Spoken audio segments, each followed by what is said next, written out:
11 p.m, 7 nights a week. Join us.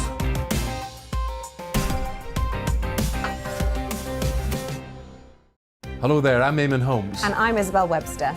And we hope you can join us for Breakfast with Eamon. And Isabel. You make me laugh out loud, belly laugh. Is that important first thing in the morning? Yeah, absolutely. And there's me trying to be deadly serious.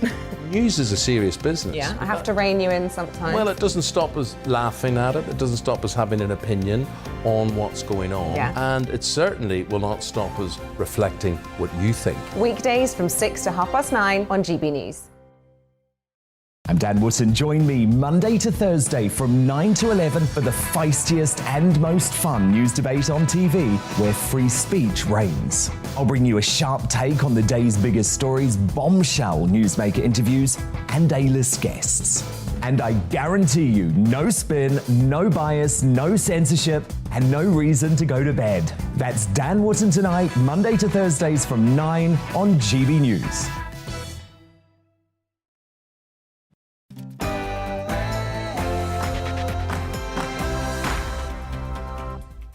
Hello and welcome to The Briefing, your afternoon fix of all the latest political news, debate and analysis. I'm Arlene Foster and here's what's coming up over the next hour.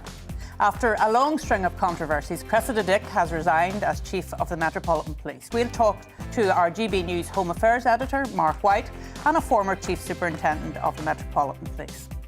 With a major breakthrough on the future of fusion energy, we explore why nuclear power is being ignored on the road to net zero. And we take a look at the ways in which online hate and conspiracy theories sow discourse in our politics. We'll also be going live to Ben Wallace, the Secretary of State for Defence in Russia. And whenever that breaks, we'll bring it to you. But in the meantime, here's the news headlines.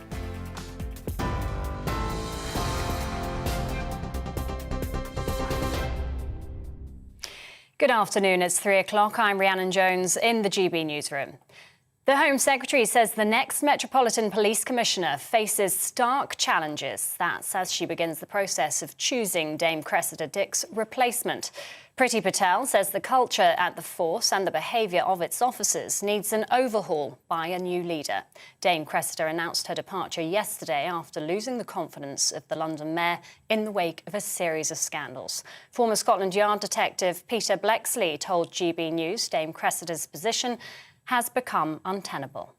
There's lessons to be learnt here by the next incoming commissioner because, of course, Cressida Dick's refusal to investigate the Downing Street allegations in the first instance made her look like a political pawn. Whether she was or not is irrelevant. That was the perception that so many people had. Policing and politics needs to be kept apart as much as it possibly can because when police do politics, they get it wrong. Russia's defence minister has told the defence secretary that his country is not to blame for rising tensions in Europe. Ben Wallace is in Moscow, where he laid a wreath at the tomb of the unknown soldier earlier. He's hoping to make clear that Russia invading Ukraine would be a lose-lose situation. The Kremlin has insisted it has no plans to attack, but NATO's alarmed by the build-up of more than 100,000 troops on the border. Mr. Wallace is due to speak at any moment. We'll go live to him as soon as we can. President Biden, meanwhile, is urging US citizens to leave Ukraine immediately. The president's confirmed he won't send troops to rescue Americans if Russia invades. Mr. Biden's warned things could escalate quickly in the region. The Labour MP Neil Coyle has had the party whip suspended after allegedly making racist comments to a journalist. The Bermondsey and Old Southwark MP is accused of using offensive language towards British-Chinese reporter Henry Dyer in a bar in the House of Commons. Mr. Coyle has apologised to everyone involved. The UK economy grew by a record 7.5% in 2021, following a large fall the year before due to the pandemic.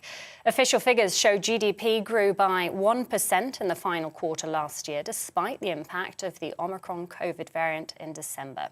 GDP is still 0.4% lower, though, than pre-pandemic levels. Economists are warning inflation and tax rises could dampen confidence in the coming months. All COVID restrictions in Wales could be lifted by the end of March. That's according to the Welsh Economy Minister. Vaughan Gething has given the briefing on changes in place of First Minister Mark Drakeford, who's self-isolating after testing positive for COVID. COVID passes will end next week and face masks will no longer be required in museums or cinemas from February the 28th. Spain has dropped its entry requirement for British children over the age of 12 to be fully vaccinated. They'll now only have to provide proof of a recent negative test. Meanwhile, fully vaccinated passengers will no longer need to take a COVID-19 test when arriving in the UK. Unvaccinated travellers will still have to take tests but won't have to self-isolate. The cost of diesel has spiked to new highs, leading to fears that businesses will further increase prices for consumers. Today, the AA said the average price of a litre of fuel hit 151.21 pence, and an AA spokesperson says this latest jump further ramps up pressure on inflation. Exports of Scotch whisky rose by almost a fifth last year to more than £4.5 billion. They were helped by the end of US tariffs, which were imposed by former President Donald Trump. The Scotch Whisky Association says the main driver was a 71% increase in demand from Latin America, but exports are still 8% down on pre-pandemic levels. And koalas have been officially listed as endangered along much of Australia's east coast. Their population has fallen around 30% compared with 3 years ago due to droughts, bushfires and land clearing. The Australian Koala Foundation estimates there are fewer than 58,000 koalas left in the country. Scientists have warned that the iconic mammal could become extinct. This is GB News. We'll bring you more news as it happens, but now it's back to the briefing with Arlene Foster.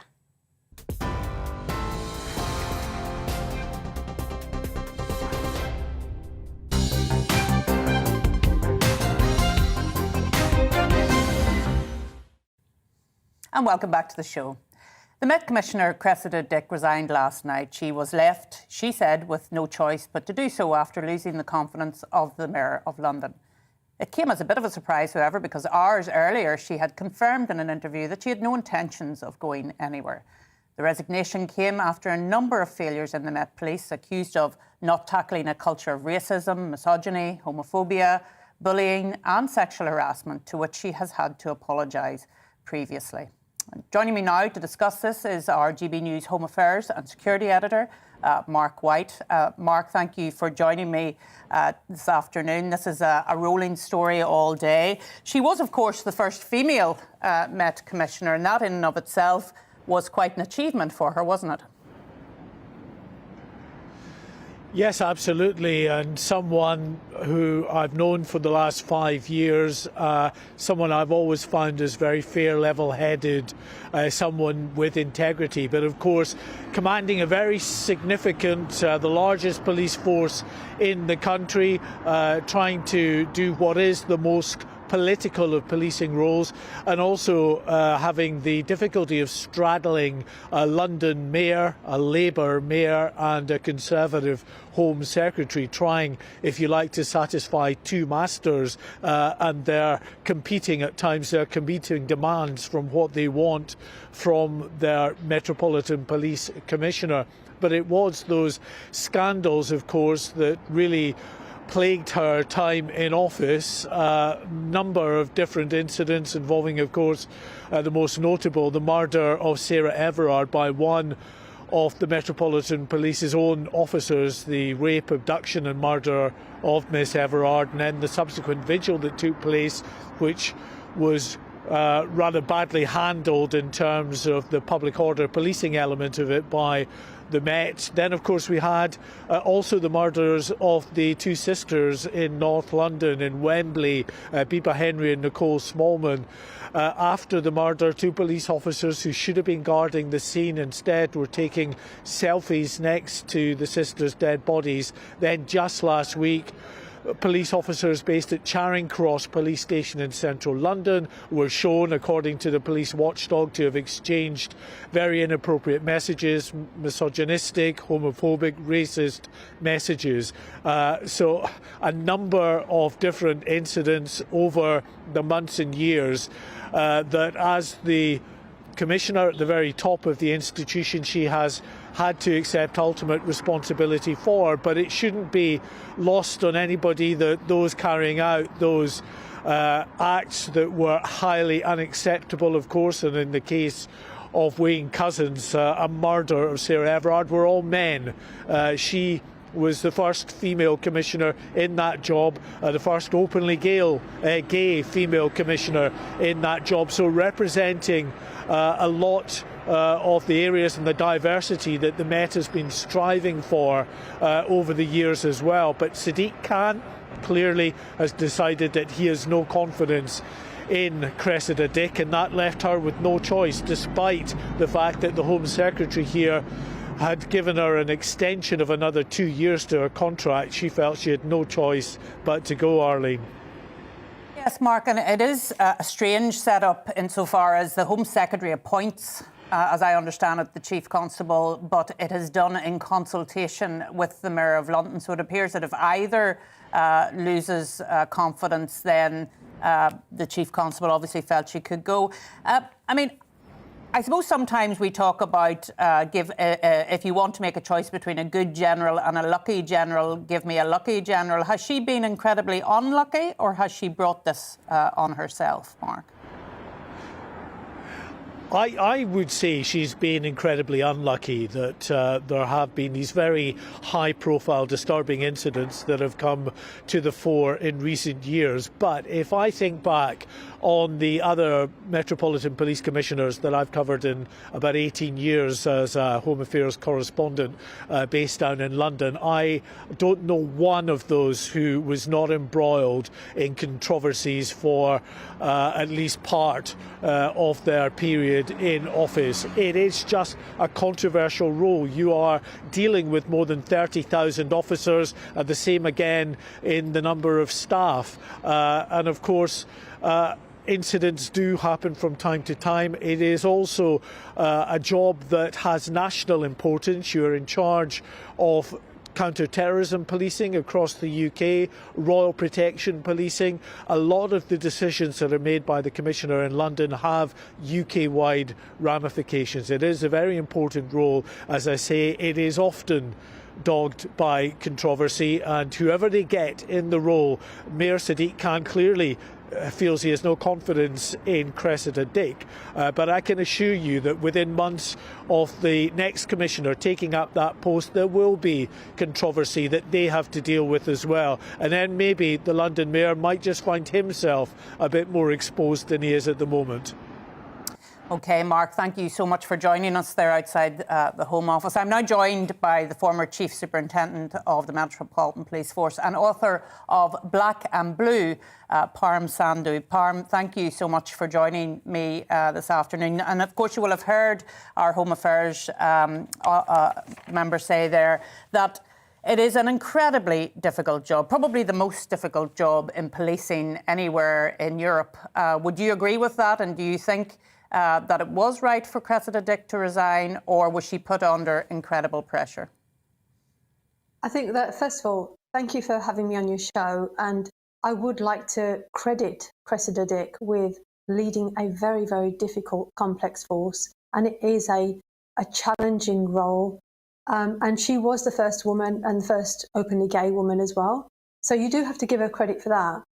But I do feel that the Mayor of London made the right decision. He was very upfront. He made a very powerful statement earlier this week, and he was asking for a plan. He was asking for accountability. Now, every single person in any senior leadership role has to be accountable to the public and to the people that they work for. And I think that that accountability had been lost, and it was right to ask her what was going on and what the plan was. And it didn't come out of the blue because, you know, she didn't suddenly think, oh, I've got to do a plan now. When we talk about the Charing Cross issues, that investigated in 2018. She knew that investigation was going on. Sarah Everard has been dead almost a year. The two sisters had their photographs shared when they were dead over a year ago. So it's not as if somebody woke up one day and said, right, can you get a plan together for me within a week? This should have been done a long, long time ago, and it wasn't done. And I think that the Mayor did do the right thing and ask for that accountability. on behalf of the people of London. So, Parm, I noticed the statements last night from the Federation, the Met Federation, and contrasted it with some of the commentators and the political statements that we were seeing as well. The Federation, of course, saying that she should have been treated better and that she was a dedicated, fair and committed public servant. Whereas, of course, we heard from Sadiq Khan that he didn't feel that her plan that you've referred to was dealing with the issues that he thought needed to be dealt with. I mean, she was a policewoman, wasn't she? She led on their behalf. Isn't that the case? She did have support from within, and I also heard Ken Marsh's comments. I also heard him say there are only 10 or 11 people who are bands within the Metropolitan Police, within 33,000 people. Well, I'm afraid that I have to disagree with his comments.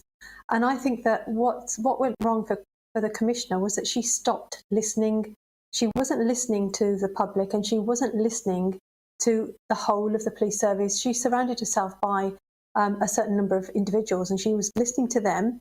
And even Ken Marsh said that he was in her office last week and they were talking about the plan. Well, why didn't they share that with the public? Why didn't they have consultation? Why didn't they invite in women's groups, groups that represent different diversities, and actually discuss the plan with the public? And I think there's a huge communication failure there, and that has actually led to some of the actions that have been taken in the last week or so. And another Met source said to me today that the senior team, and you've made reference to it there, that she surrounded herself with her appointments. She will have appointed most of the senior team around her. What happens to that senior team now, given that there'll be a new person coming forward to lead the Metropolitan Police?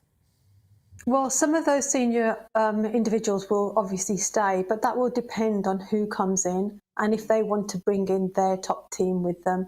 Yeah. Because you do have to have people around you that you trust and that you've got confidence in. So that will depend on who the new person is. Because, you know, another one of the comments that have been made recently in the recent weeks was that there was no one who was suitable to take over from the Commissioner. Well, I disagree with that. There are 43 forces in this country. And are we saying that not one single person can take over from the Commissioner? That's wrong, and that's quite irresponsible for those individuals who are doing a really hard job within their own areas. And I think, you know, we have to say that the majority of police officers are good, hard-working individuals. I don't know whether you heard Peter Blexley. He was on our station earlier on today, and he was essentially saying that politics and policing doesn't mix. But is that not a little naive, given where we are in terms of policing and the fact that there's a lot of societal issues that have to be dealt with by the police? Of course, they're there to prevent breaking of the law and then to pursue those who break the law when they do break the law. But there are societal issues that have to be dealt with as well, and surely they are political power, and that's part of the problem. Politics and policing does collide, and you've got to be able to manage and manoeuvre your way through that situation so that you can police with consent, and it is the consent of the public. And you have to be seen to be doing that with the consent of the public. And what's happened over the last 2 years or so is that trust and confidence from the public has just eroded so much.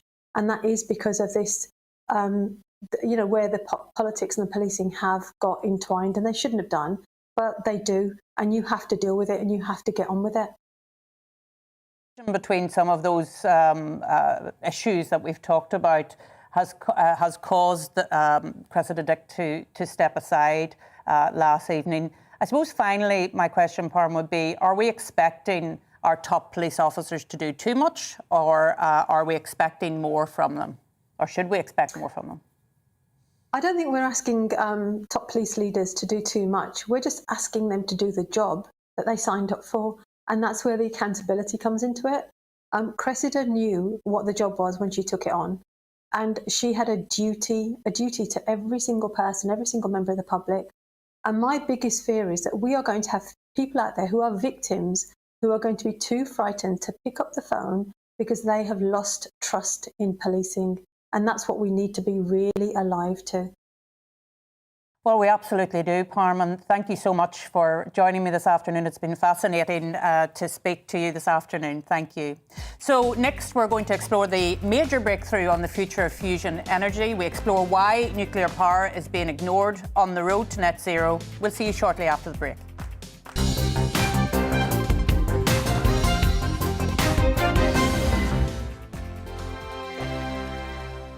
GB News is the UK's home of discussion and debate From all perspectives. To stay up to date on the latest stories, Make sure that you subscribe to the GB News channel. right here on YouTube. You can watch us live 24/7 across the whole world. You can also check out exclusive content and catch up on previous episodes of your favourite shows. Every day, we ask the questions That you'd ask, so why not add your voice to the conversation in the comments section? Don't forget to subscribe. We are GB News, Britain's news channel. Every night at 11 on GB News, we bring you the next day's stories the day before. It's basically like time travel. If it's a big story, we'll cover it, guaranteed. But we'll also have some fun along the way. Big opinions, big laughs. Sometimes big hair. This is Headliners, the paper review show that won't send you to sleep like the others will. 11 p.m, 7 nights a week. Join us.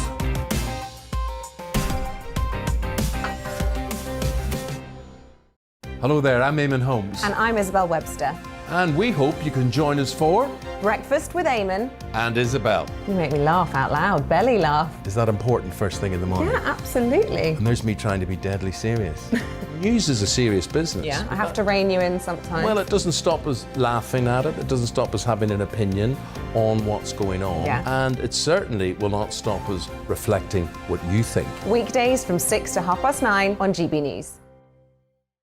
I'm Dan Wootton. Join me Monday to Thursday from 9 to 11 for the feistiest and most fun news debate on TV, where free speech reigns. I'll bring you a sharp take on the day's biggest stories, bombshell newsmaker interviews, and A-list guests.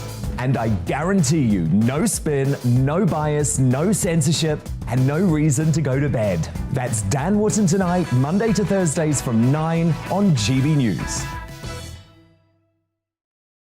My name's Tom Harwood, and every weekday we bring you The Briefing live from 9:30 a.m. The stories, analysis, and live debate that you need to hear. Quite right, Tom, of course. Was this something that had been considered at all? Difficult to answer. Gas-guzzling helicopters circling. Noise is being made here. Joe Biden.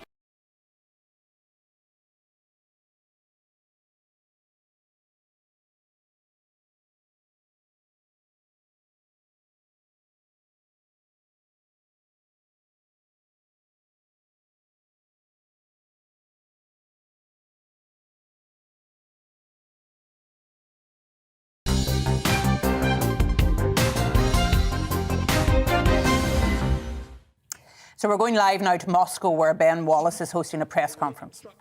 And frank discussion.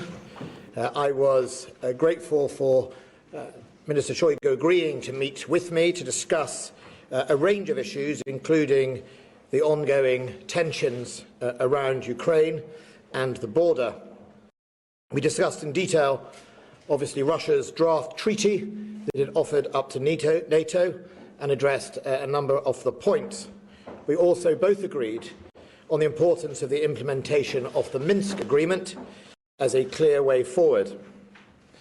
I was clear about the tragic consequences that any invasion of Ukraine could have for all people, both Ukrainian, Russia, and the security of Europe.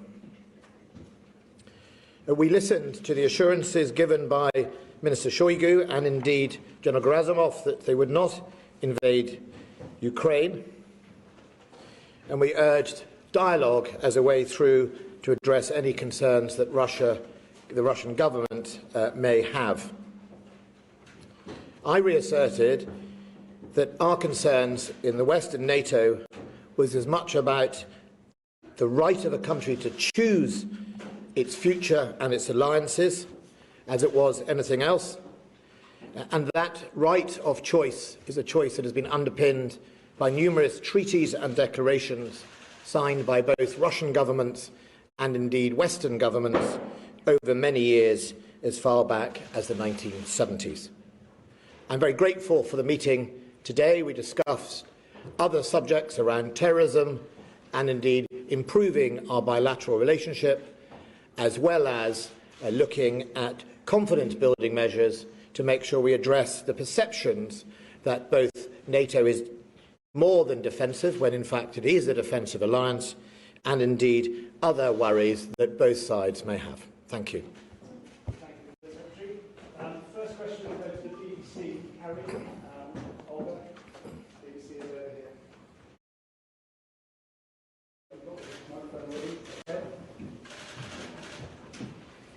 Do you see any willingness from the Russian side to de-escalate the situation if there is no NATO expansion discussion on the table? And if so, what measures do you think could achieve de-escalation at this stage? And secondly, Secretary Blinken said that an invasion could occur at any time. Do you share that view? On the last question, the disposition of the Russian forces that we see, over 100,000 in both Belarus and Ukraine, obviously gives that size of force the ability to do a whole range of actions, including an invasion of a neighbouring country at any time. Mainly because of the readiness it is now at. It is an active, obviously, exercise, certainly in Belarus, and of course that is an option that those forces could have. We obviously have made it very clear in NATO that an invasion would have tragic consequences, and we are here, and I'm here today, for example, to seek a way of whatever we can to de-escalate that tension. I heard clearly from the Russian government that they had no intention of invading Ukraine, and I also heard some of their concerns. We feel, as NATO's response to the Russian treaty offer in December, that addressing those concerns can be done through a range of measures, including confidence measures, looking at better transparency, inspections, continuation of some of the existing treaties that have been in place, some of them going back through the Cold War, and also making sure that we are clear about what it is NATO believes is an inherent right of all parties, and I think it's important that people understand what I mean by that, and that is that is enshrined in numerous agreements: the Helsinki Final Act, the Istanbul Summit Charter from 1999, the Astana Summit 2010, and the 1994 Budapest Summit Declaration, which says that each participating state has an equal right to security. We reaffirm this inherent right of each and every participating state to be free to choose or change its security arrangements, including treaties and alliances. That statement is contained in all those declarations and has been signed by both Western governments and the Russian governments in the past, obviously most recently in 2010. Sun newspaper. Secretary, thank you. We heard General Shoigu say that relations have been at 0% and at risk of going into negative territory. What number would you put relations, what percentage would you give relations after your meeting? Above zero, I think is what I would say. Look, we, of course, Britain has some ongoing issues with the Russian government, not least the poisoning and deployment of a nerve agent by agents of the Russian state in Salisbury, and the requests we have obviously out for the people suspected in committing that crime, and that is ongoing and needs to be resolved. However, this is the first meeting of a UK Defence Minister with Minister Shoigu since 2013, so that is 9 years, and I think the beginning of this process, which is to understand each other's concerns, also to be able to have a line of communication, is a lot better than 0%. And I look forward to having an ongoing relationship both with Minister Shoigu and indeed my Chief of Defence Staff having a relationship with General Gerasimov. Because what is incredibly important, especially at this time, with over 100,000 troops at high readiness on the borders of another country, is that we do not get into a position of miscalculation or escalation. And only through those type of relationships and the ability to talk to each other at times of concern can we pave the way for any de-escalatory measures. Secretary,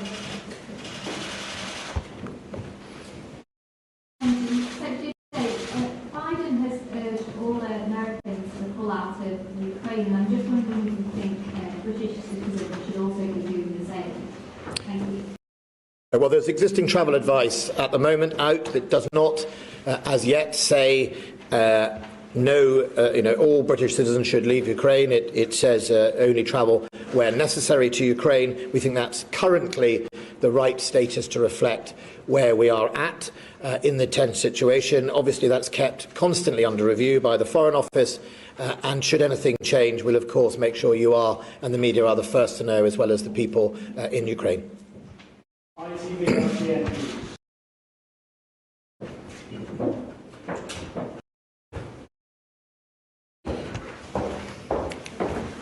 Thank you. Thanks.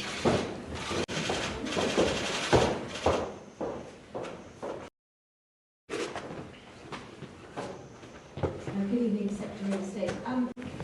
Yesterday, we heard Sergei Lavrov describe his conversation with the Foreign Secretary as like talking to a deaf person. I wondered first what you made of that somewhat undemocratic language. What terms you'd use to describe your... So we're leaving the Moscow press conference there with the Secretary of State for Defence, Ben Wallace. It seems to have been a little bit warmer of a reception as opposed to yesterday. And we're going to move on to talk about something quite exciting. European scientists have said that they have made a major breakthrough in relation to nuclear fusion.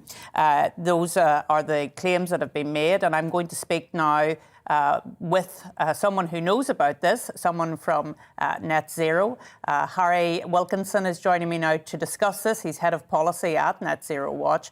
Harry, how excited are you about this nuclear fusion story that we heard about today, and what impact can it have on the strategy and the policy of our government? Well, good afternoon. Thank you for having me on your programme. I think this is an exciting development. This record that was set recently at the JET facility in Oxford was double the previous record that was set all the way back in 1997. So it's a big step forward for fusion technology, albeit that was a record that took a long time to be broken. And many skeptics of fusion power will always say it's another 20 years away. But what I think this brings home is that the pace of technological revolution can happen very quickly.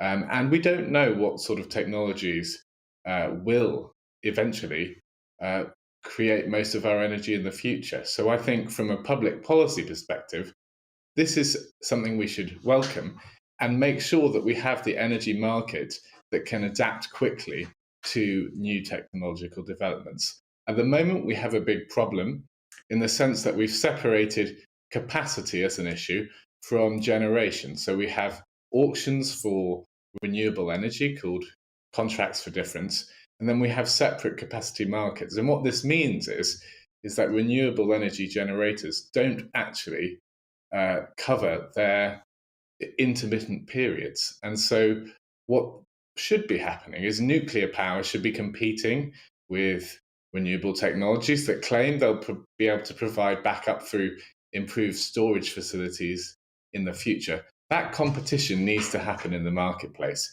We need to be allowing for nuclear to have a role in that. Nuclear has been blocked for many years by many green activists, and this has actually slowed down the pace of emissions reductions. We only look to what they're doing in Germany, where they've actually closed and are closing some of their last nuclear power stations. They've seen emissions flatlining. They're using coal as well. So nuclear is a technology that can really help us deliver reliable, secure, low-cost energy if it's done right. And that's what we want to see at Net Zero Watch, a competitive energy market that can actually bring prices down. And it's interesting, Harry, that you mentioned Germany, but of course France is actually looking at using more small-scale nuclear, as I understand it. And there's a bit of a battle going on in Europe at the moment as to what constitutes a green energy, with the French saying that nuclear needs to be a part of that, whereas the Germans and some others are saying that nuclear shouldn't be a part of that. Who do you think is going to win out in that great debate on green energy? Well, my hope is that the nuclear advocates win out. It's been absolutely surprising and extraordinary to me that actually there's almost been more pushback against denoting nuclear as a green fuel in Europe compared to gas. There is this extraordinary hostility to nuclear that just isn't justified by the evidence. We see that actually nuclear is a safe technology. There have been some high-profile incidents, but actually, when you compare the deaths or any negative consequences of these to what we see in mining accidents and from air pollution from other technologies, we actually see that nuclear is one of the safest technologies when we look at the evidence.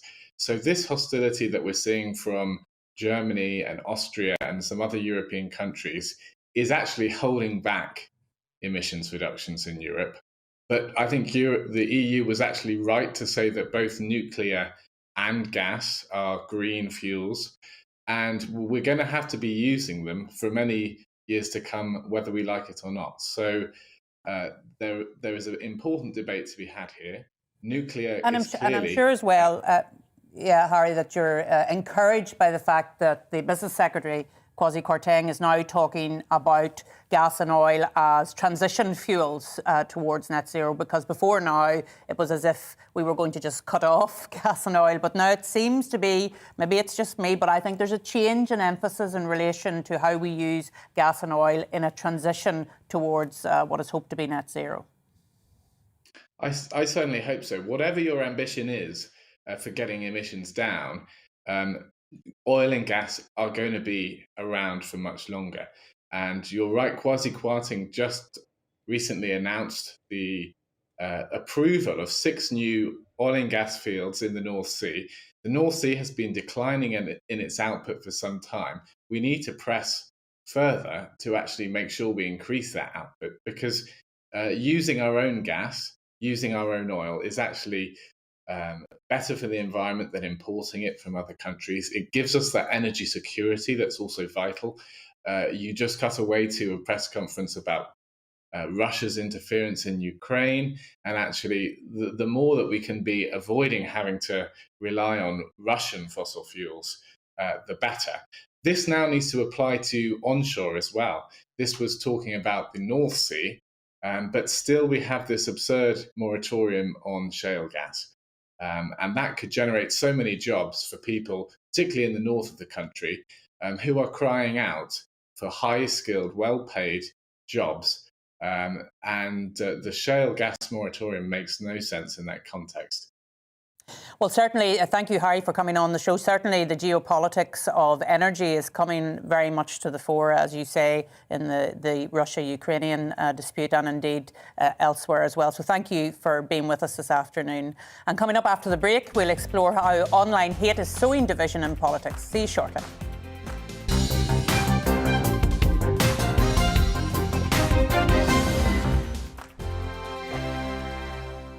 GB News is the UK's home of discussion and debate from all perspectives. To stay up to date on the latest stories, make sure that you subscribe to the GB News channel right here on YouTube. You can watch us live 24/7 across the whole world. You can also check out exclusive content and catch up on previous episodes of your favourite shows. Every day, we ask the questions that you'd ask, so why not add your voice to the conversation in the comments section? Don't forget to subscribe. We are GB News, Britain's news channel.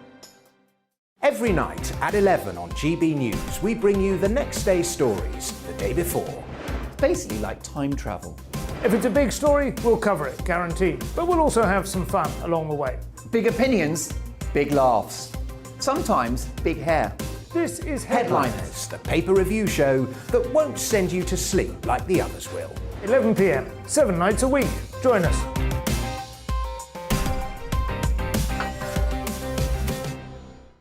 Hello there, I'm Eamon Holmes. And I'm Isabel Webster. And we hope you can join us for Breakfast with Eamon and Isabel. You make me laugh out loud, belly laugh. Is that important first thing in the morning? Yeah, absolutely. And there's me trying to be deadly serious. News is a serious business. Yeah, I have to rein you in sometimes. Well, it doesn't stop us laughing at it. It doesn't stop us having an opinion on what's going on. Yeah. And it certainly will not stop us reflecting what you think. Weekdays from 6 to 9:30 on GB News. I'm Dan Wootton. Join me Monday to Thursday from 9 to 11 for the feistiest and most fun news debate on TV, where free speech reigns. I'll bring you a sharp take on the day's biggest stories, bombshell newsmaker interviews, and A-list guests. And I guarantee you, no spin, no bias, no censorship, and no reason to go to bed. That's Dan Wootton Tonight, Monday to Thursdays from 9 on GB News.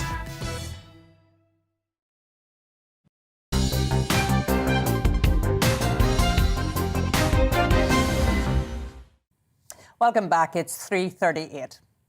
Earlier this week, we saw images of Sir Keir Starmer being heckled by protesters, with some reiterating the claims made by Prime Minister Boris Johnson regarding Keir Starmer's role in failing to prosecute notorious sex offender Jimmy Savile. These protesters, which included Piers Corbyn, also had anti-vax views expressed. With political tensions therefore at a high, we're asking, how do online conspiracy theories sow discourse in politics? Delighted to say that joining me now is the CEO of the Centre for Countering Digital Hate, Imran Ahmed. Imran, you're very welcome to the show. Obviously, this is an issue that continues to grow, not just for those of us in public life, but worryingly for young people as well. Can you tell our viewers what you're doing in your centre? Well, we've been set up for some years now to look at the way in which misinformation and hate narratives have been moving from the fringe to increasingly the political mainstream. And one of the main conduits of that shift is social media, which is an area that has fewer rules. And in fact, the enforcement of the rules that there are is very poorly done. So what you've seen is the rapid malignant actors being able to spread misinformation, being able to spread the precursors of hate, to normalize some of these ideas, which is incredibly dangerous. And then what we're now in is sort of the mobilization phase, where you've got people who've been inculcated in environments in which extremism and conspiracism flow unabated for quite some time. And they're now moving into the real world problem phase. Really, you're saying words have consequences even when they're on social media. I mean, social media platforms, to me, appear not to be, they're self-regulated, but they're really not regulated because they aren't taking the action that they need to take when they see hate, for example, online. Well, that's precisely it, is that if you have no consequences for malignant behavior, you make it seem normal. Now, the truth is that in every other aspect of our lives, hate and misinformation are challenged. If I was on your show and I was spreading misinformation, for example, you'd challenge me on it. If I was being hateful, if I was being misogynistic or homophobic or racist, you wouldn't have me on again. If it was you may be in trouble with your employers. And so there are real world consequences for the spreading of misinformation and hate in the real world. Online, though, on social media platforms, not only do they not enforce it, here's the really pernicious thing, and this is what we found from the Facebook whistleblower, Frances Haugen, was that actually Facebook and the other platforms know internally that their algorithms, as a byproduct of highlighting the most exciting and engaging content, end up actually promoting and amplifying hate content. So on those platforms, it's advantageous to be conspiracist, hateful, controversial, rather than amplifying, say, the decent majority of us who just row along quite well. Yeah. And I mean, one of the issues that I sometimes campaign on, Imran, is around the anonymity piece on Facebook and Twitter. If you're putting on an advertisement, as I understand it, you have to give 2 forms of identity to put that ad up on social media. But anybody can set up a Twitter account and you don't know who they are, and they can then engage in some of the most vile abuse towards people. Surely that anonymity piece needs to be challenged. Look, whether it is at the account level, so individuals have to provide their details, or having better flows of information from the platforms to law enforcement where there is a clear breach. And right now, we're at the worst point, which is that the platforms don't actually play ball with either the intelligence community or the law enforcement in all instances. They try to be as disruptive as possible to our being able to govern our own societies and police our own societies. So there needs to be something along that continuum. There's a lot of people saying, well, there are some countries where it's important to have anonymity, for example, where there's a tyrannical government, and you may want to be able to challenge that government, pro-democracy campaigners, for example, pro-women's rights campaigners. And so I see both sides of that argument, but certainly the status quo is unacceptable.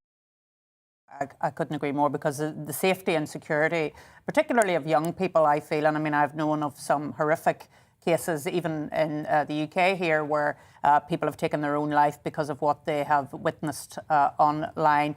And I know that you've taken a particular interest in some of the conspiracy theories that are online, and perhaps you could tell us a little bit about that, particularly in the United States of America.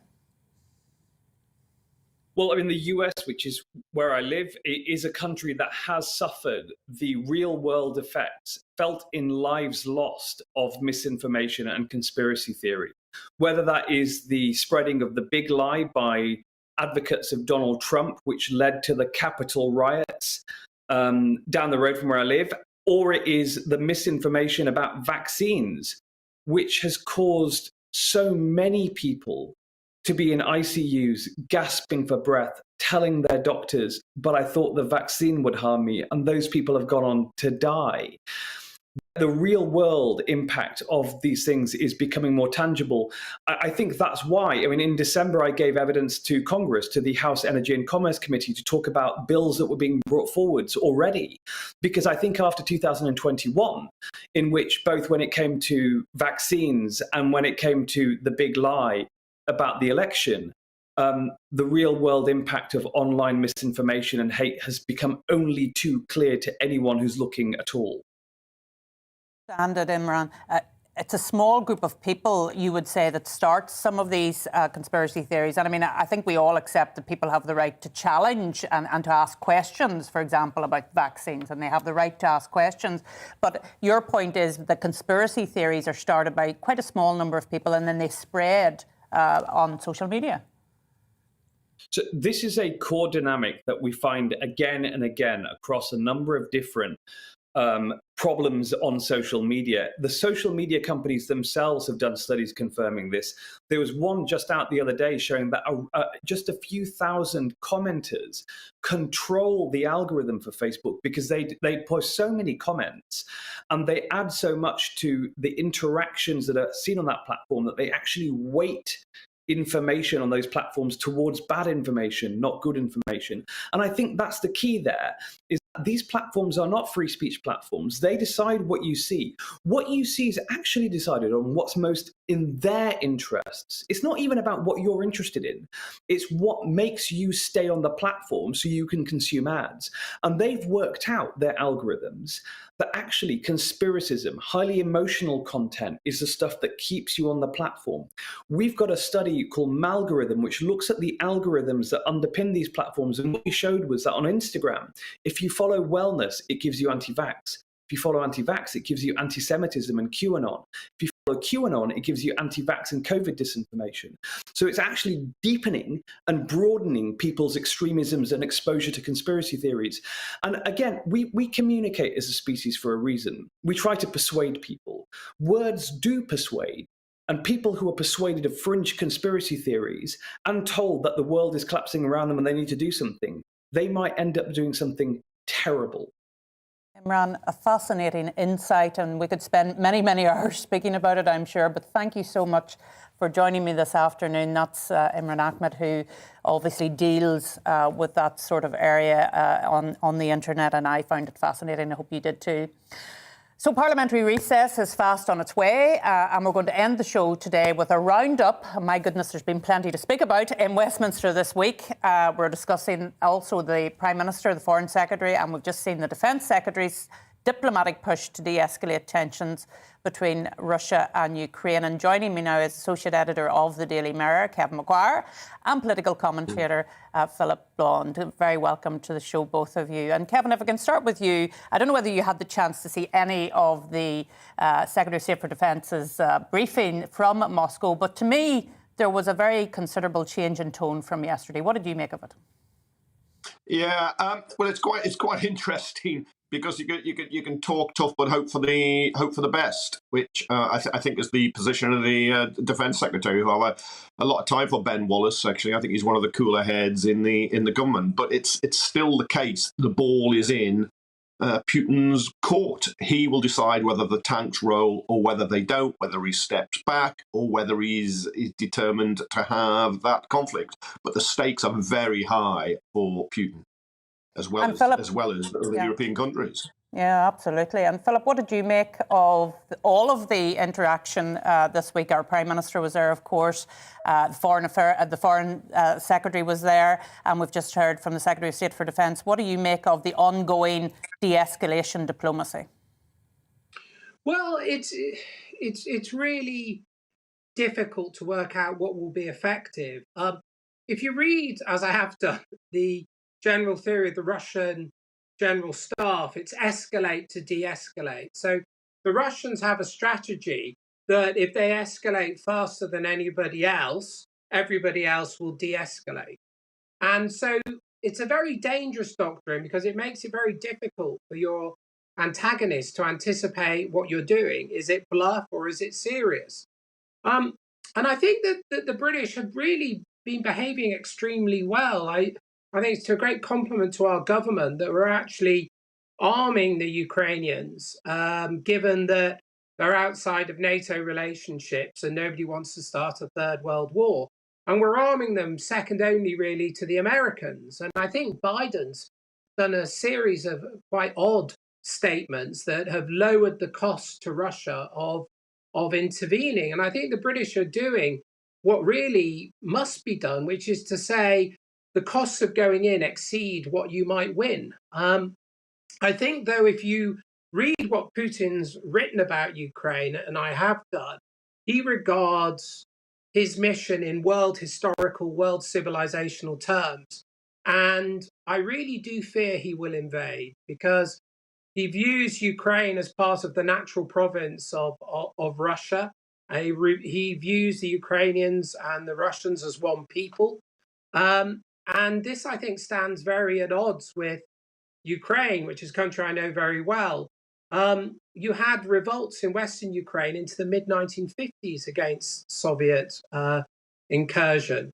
And I think the established intelligence and military take is that he can take the whole of the left bank of the Dnieper River, which is roughly half of the country, because it's so flat.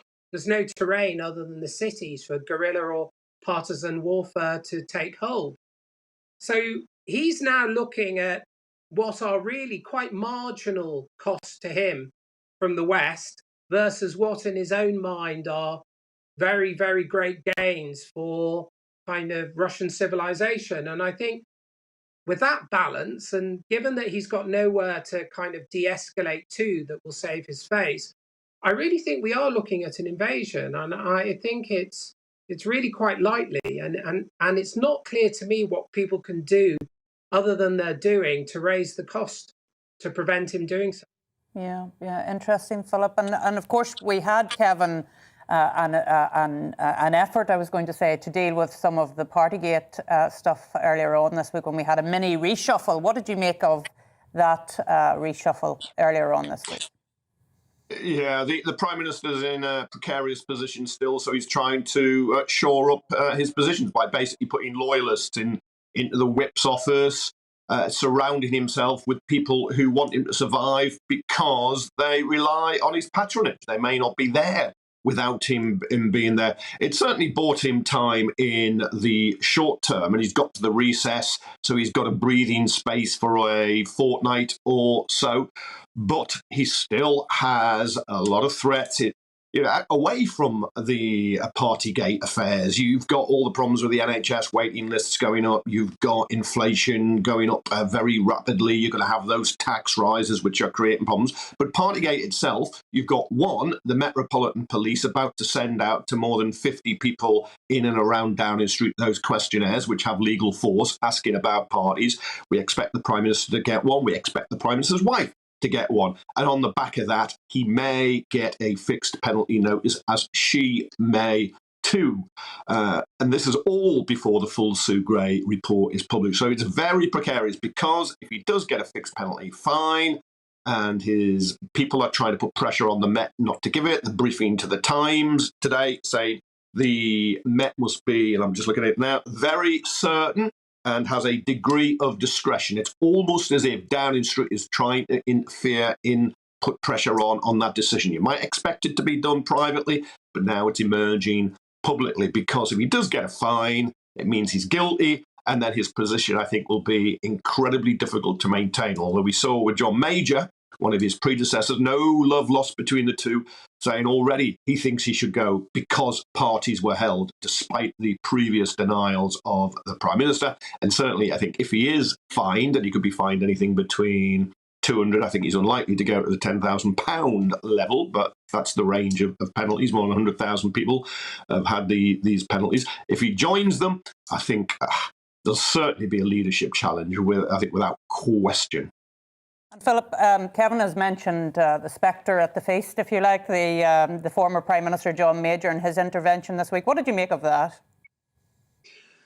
Look, I think that, as Kevin's rightly said, there's no love lost between them. But I tend to think, if I'm honest, that the Prime Minister would benefit from a no confidence vote, because I think it's very unlikely that over half the parliamentary party would vote against him.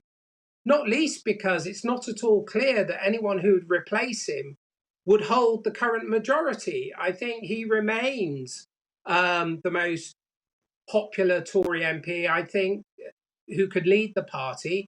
I think that if he can win through this by being visionary, by being transformative, by changing the settlement of the state for the working class people who voted for him, then I think he can win through this. He's got to recover his vision, recover the purpose behind Brexit, what Brexit was for, and deliver for his electorate. And I think Kevin's completely right that he's surrounded himself with loyalists, but that has secured him.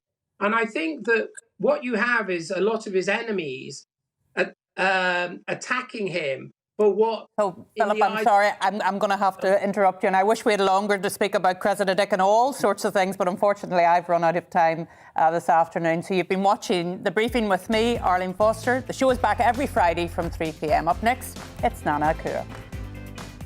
Hello, I'm Aidan McGivern. It's going to be increasingly windy and cloudy this evening, with rain in places, and then, well, that sets us up for an unsettled weekend. One low after another arriving from the Atlantic. We've had high pressure in place during Friday, and that's led to a fine day for most of us, but the isobars are now tightening across the northwest.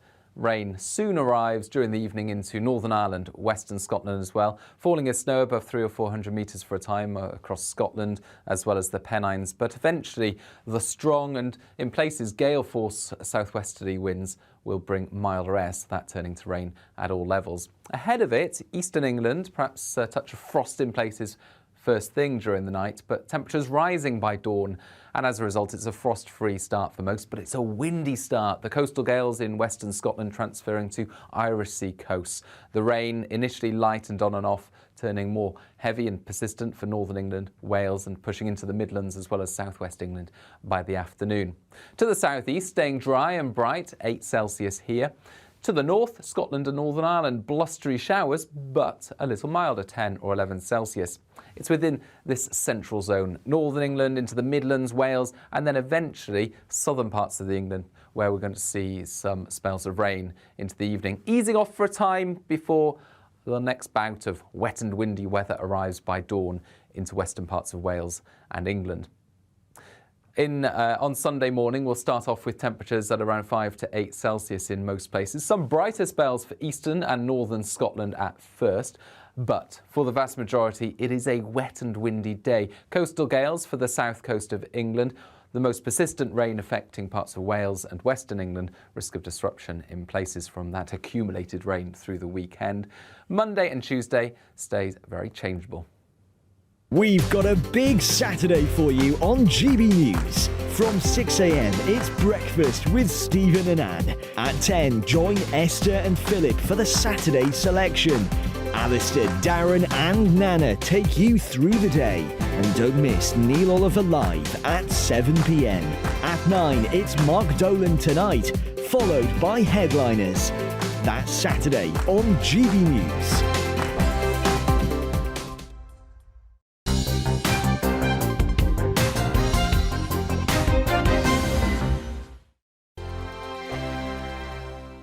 GB News is the UK's home of discussion and debate from all perspectives. To stay up to date on the latest stories, make sure that you subscribe to the GB News channel right here on YouTube.